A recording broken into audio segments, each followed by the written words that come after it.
ተመልካቾቻችን ከዚህ በፊት አንድ ሁለት ቪዲዮ ሰርቼላችሁ ነበረ። በተለይም በዘንድሮ ዓመት ከተለያዩ ዩኒቨርሲቲዎች ተመርቃችሁ የወጣችሁ ወደ ተለያየ የስራ መስክ ልትሰማሩ በመንገድ ላይ ያላችሁ ተመራቂ ተማሪዎች እንዲሁም የተለያዩ ከአንድ መስሪያ ቤት ወደ ሌላ መስሪያ ቤትም ልትቀይሩ የፈለጋችሁ መረጃ እንዲሆናችሁ በተወሰነ መልኩ አሁን ደግሞ በሌላ ርዕስ መጥቻለሁኝ ማለት ነው። ከዚህ በፊት ለማስታወስ ያክል በመስሪያ ቤት ስንቀጠር የሚያጋጥሙን ፈተናዎች ምንድን ናቸው? ስራ ስንቀጠር ምን ማድረግ አለብን የሚለው ከቪዲዮ ወደኋላ መለስ ብላችሁ ታገኙታላችሁ። አሁን ደግሞ አንድ ሰው በመንግስት ወይም በግል መስሪያ ቤት ሲቀጠር ከተቀጠረ በኋላ ምን ማሳካት አለበት? ታማኝ ሰራተኛ ለመሆንስ ምን ማድረግ አለበት? ምንስ ማድረግ የለበትም የሚለው በመጀመሪያው ክፍል ይዤላችሁ ቀርቤያለሁኝ። መጀመሪያ የመንግስት ስራ ስንቀጠር እንዲሁም የግል ስራ ስንቀጠር በመጀመሪያ ማድረግ ያለብን ነገር ሰአታችንን ማክበር ነው ያለብን። ይህ ስንል በሰአቱ ወደ ስራ መግባት፣ በሰአት ከስራ ሰዓታችንም መውጣት እንዲሁም በተለያየ ምክንያት ወደ ስራ ስንሄድም የቀጠረን የመንግስት መስሪያ ቤት ሊሆን ይችላል ወይም የግል መስሪያ ቤት ወደ ተለያዩ ቦታ በፊልድ መልክም ሊልከን ይችላል። ስለዚህ በሰዓታችን እሱ ነገርም ጨርሰን መመለስ እንዳለብን ነው። በሁለተኛ ነገር ደግሞ የስራው ህግና ደንብ ማክበር አለብን። ለምን ድርጅቱ የራሱ የሆነ ህግና ደንብ እንዲሁም መመሪያ አለው።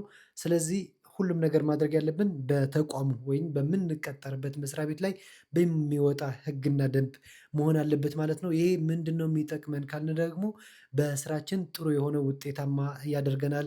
እንዲሁም ተመስጋኝ በስራችንም ደስተኞች እንዲሆንም የሚያግዘን ነው ማለት ነው። ሌላው በሶስተኛ መልክ ብናየው ደግሞ ሀላፊነት መውሰድ አለብን ማለት ነው። ለምንሰራው ስራ ሁሉ ሀላፊነት መውሰድ አለብን። ለምን ተጠያቂዎችንም ራሳችን እንደመሆናችን መጠን ስለዚህ ለስራችን በቅድሚያ ሀላፊነት መስጠት ያለብን እኛ ነን ማለት ነው። ለምሳሌ በሚዲያ ዓለም ስትቀጠሩ ኤዲቶሪያል ፖሊሲ የራሱ የሆነ ህግና ደንብ ያስቀምጣል። እንዲሁም በኤዲቶሪያል ወይም አርትኤም አለ የራሱ የሆነ እሱም ኮሜንት ይሰጠናል፣ ራሱ ያስተካክለናል። እንዲሁም የራሱ የሆነ ሀሳቦችን ሰጥቶ እኛ የምንፈልገውን ርዕስ ወይም ዜና ለመስራት ሊሆን ይችላል፣ ፕሮግራም ለመስራት ሊሆን ይችላል። የያዝነውን ታይትል ወይንም ርዕሱን እኛ በሰጠነው ልክ እሱ ደግሞ ፍሬም አድርጎ ይሰጠናል ማለት ነው።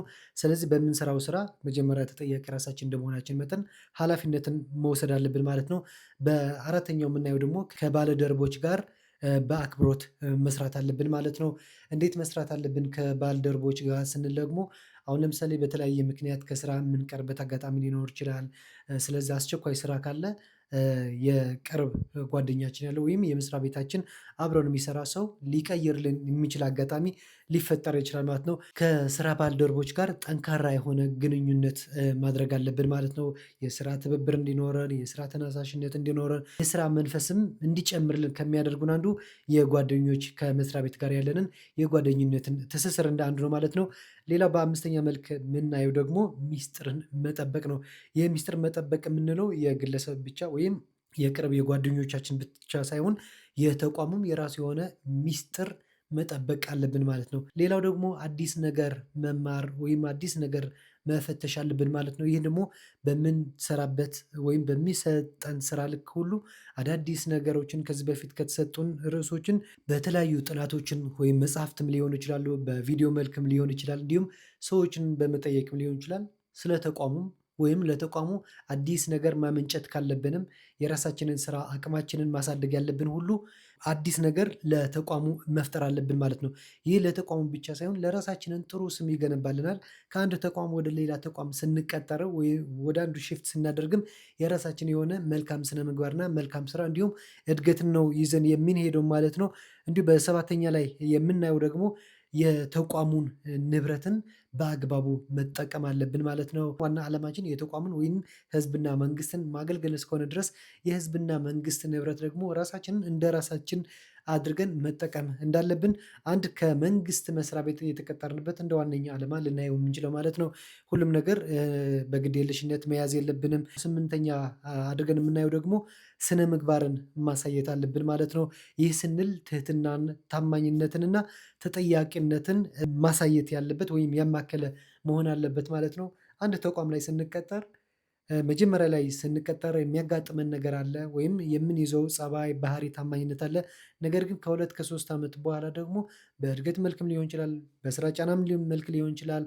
እንዲሁም በሰራተኞች ያለመስማማትም ሊሆን ይችላል፣ በዙሪያ ያሉ ሰዎችም ሊሆን ይችላል።